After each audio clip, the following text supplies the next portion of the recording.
بسم اللہ الرحمن الرحیم الحمد للہ رب العالمین والعاقبۃ للمتقین والصلاۃ والسلام علی رسولہ الکریم اما بعد۔ محترم سامعین و سامعات، الحمد للہ احادیث مبارکہ کا ایک سلسلہ شروع کیا جا رہا ہے جس میں ہم نے 40 نبویہ سے منتخب احادیث شروع کرنے جا رہے ہیں، اور جس کی یہ پہلی کڑی اور جس کی یہ پہلی مجلس آپ کے سامنے پیش خدمت ہے۔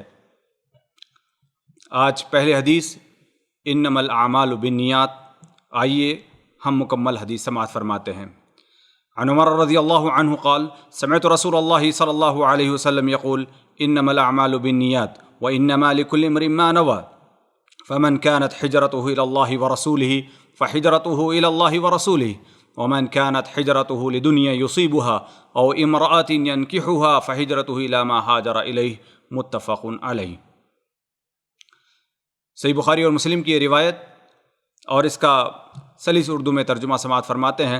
امیر المومنین ابو حفص عمر بن خطاب رضی اللہ عنہ سے روایت ہے، فرمایا میں نے نبی کریم صلی اللہ علیہ وسلم کو فرماتے ہوئے سنا، اعمال کا دار و مدار نیتوں پر ہے، اور ہر شخص کے لیے وہی کچھ ہے جس کی اس نے نیت کی، بس جس کی ہجرت اللہ تعالیٰ اور اس کے رسول صلی اللہ علیہ وسلم کی جانب ہے تو اس کی ہجرت اللہ تعالیٰ اور اس کے رسول صلی اللہ علیہ وسلم کی جانب ہے، اور جس کی ہجرت دنیا کے لیے ہے یا عورت کے لیے ہے تو اس سے نکاح کرے تو اس کی ہجرت انہی کی جانب ہے۔ سامعین و سامعات، یہ حدیث، اس کی اہمیت کا اندازہ اس سے لگایا جا سکتا ہے کہ امام بخاری رحمۃ اللہ علیہ نے اپنی کتاب صحیح بخاری کو ابتدا کرنے کے لیے جس حدیث کا انتخاب فرمایا وہ یہی حدیث مبارکہ ہے۔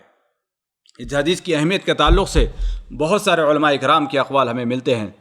امام ابن رجب الحنبلی رحمۃ اللہ علیہ جامع العلوم والحکم میں فرماتے ہیں کہ جن احادیث پر دین کا دار و مدار ہے ان میں سے یہ بھی ایک حدیث ہے جن میں دین کا دار و مدار ہے۔ امام شافعی رحمۃ اللہ علیہ سے روایت ہے کہ آپ نے فرمایا کہ یہ حدیث یعنی 1/3 حصہ اس حدیث کے اندر علم موجود ہے، علم کا 1/3 حصہ، اور فقہ کے 70 ابواب پر مشتمل یہ حدیث ہے۔ سبحان اللہ، اس کی اہمیت کا اندازہ اس سے ہوتا ہے ساتھیو۔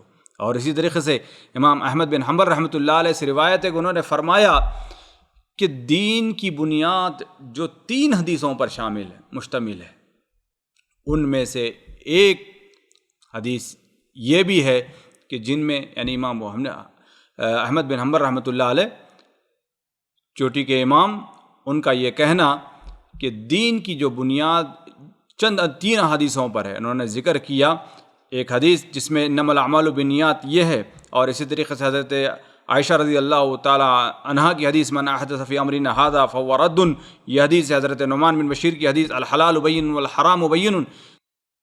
امام احمد بن حنبل رحمۃ اللہ علیہ فرماتے ہیں کہ یہ 3 احادیث ایسی ہیں جن پر اسلام کی بنیاد رکھی گئی، یعنی یہ اہمیت بتاتے ہوئے علماء کرام کے ہم نے یہ اقوال ذکر کیے کہ اس حدیث کو ہم نے بھی منتخب اس لیے کیا کیونکہ یہ حدیث کتب احادیث کے اندر کسی بھی کام کو شروع کرنے کے لیے بہت ہی اہمیت کی حامل ہے ساتھیوں۔ اسی لیے ہم نے بھی آج اپنے اس سیریز کے اندر اپنے اس سلسلے میں اس حدیث کا انتخاب فرمایا۔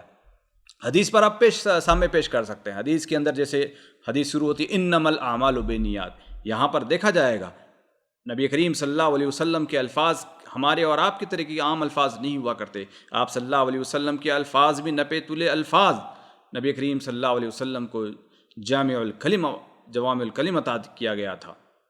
یہاں پر اللہ کے رسول صلی اللہ علیہ وسلم نے اعمال کا لفظ استعمال کیا، اور جہاں پر جمع اعمال آیا وہیں پر نیات جمع کا صیغہ اللہ کے رسول اکرم صلی اللہ علیہ وسلم سے مستعمل ہوتا ہے۔ علماء کرام یہاں پر نقطہ پیش فرماتے ہیں کہ اعمال جیسے جمع ہے، نیات بھی جمع ہونے کا مطلب یہ کہ ہر عمل کے لیے الگ الگ نیت ہونا بھی ضروری ہے۔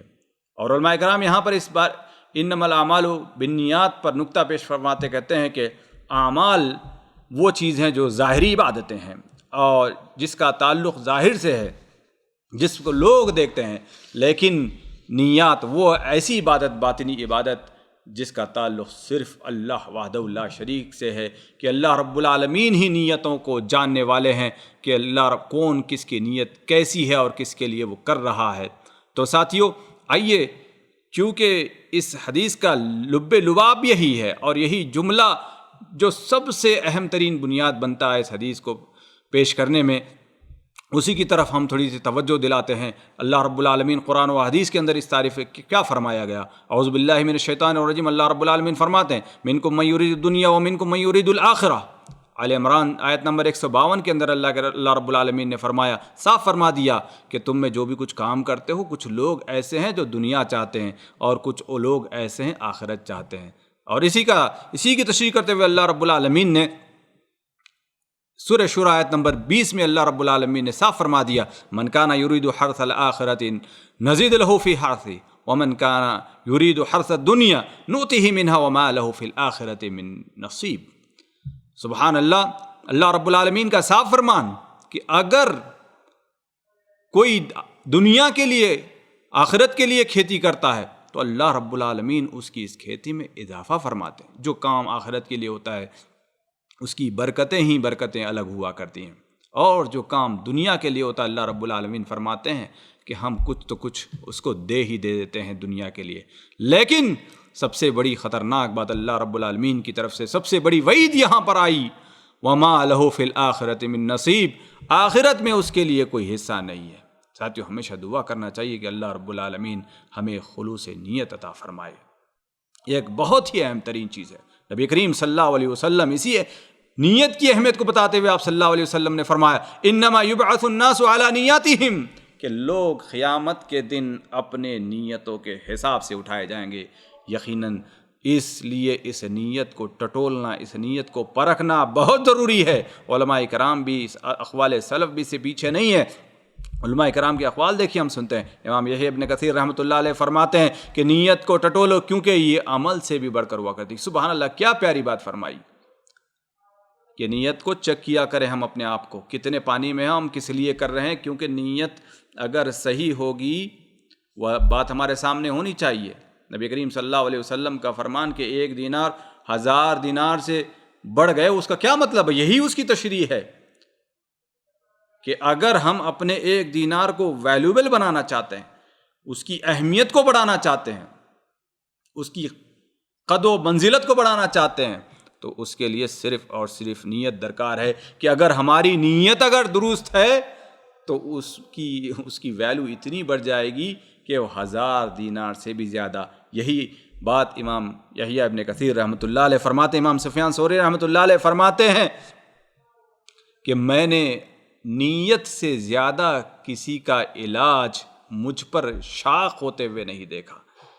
یعنی کیا فرماتے ہیں کہ نیت کا علاج کرتے رہنا چاہیے۔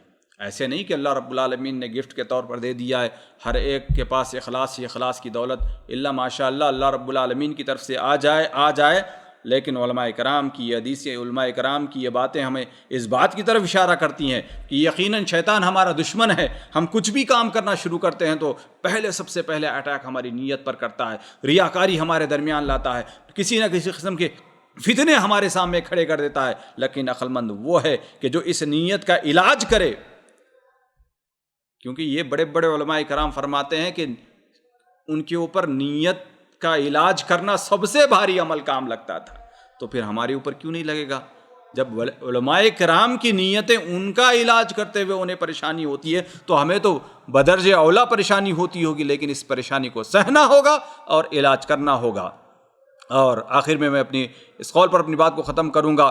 بڑا ہی اہم قول امام سہل بن عبداللہ رحمۃ اللہ علیہ کا، انہوں نے فرمایا کہ نفس پر اخلاص سے زیادہ کوئی چیز مشکل و پر مشقت نہیں، کیونکہ اس میں نفس کا کوئی حصہ نہیں ہے۔ بات سمجھنے کی کوشش کیجئے، امام صاحب نے یعنی بہت ہی اعلیٰ اور چوٹی کی بات فرمائی، کہا کہ اخلاص نیت یعنی خلوص نیت، اس کی اہمیت کیوں ہے؟ اس کی اہمیت اس لیے ہے کہ نفس کے اوپر بھاری یہ چیز اس لیے پڑتی ہے کیونکہ جب آدمی اخلاص سے کام کرے گا تو نفس کا اس میں کوئی حصہ نہیں رہے گا، بلکہ سارا کا سارا حصہ اللہ رب العالمین کے لیے چلا جائے گا۔ اس لیے یہ چیز نفس پر بھاری پڑتی ہے، لیکن اس چیز کو قبول کرنا ہمارے لیے ضروری ہے۔ ساتھیو، بہرحال یہ تھی ہماری بات ابتدائی، انما الاعمال بالنیات، اعمال کا دار و مدار نیتوں پر ہے، اور نیت، خلوص نیت کی کیا اہمیت ہے، ہم نے اس بات کو سمجھا، اور یقیناً ہم نے اس مختصر سے وقت کے اندر یعنی حدیث میں اللہ کے رسول صلی اللہ علیہ وسلم نے آگے جو چیز بتائی ہے اس کی طرف بھی ہمارا اشارہ ہونا چاہیے کہ اللہ کے رسول صلی اللہ علیہ وسلم نے ہجرت کی طرف اشارہ فرمایا. آپ صلی اللہ علیہ وسلم نے کہا کہ جس کے لیے جو آدمی ہجرت کرتا ہے اسی نیت سے اس کو اس کا بدلہ دیا جاتا ہے.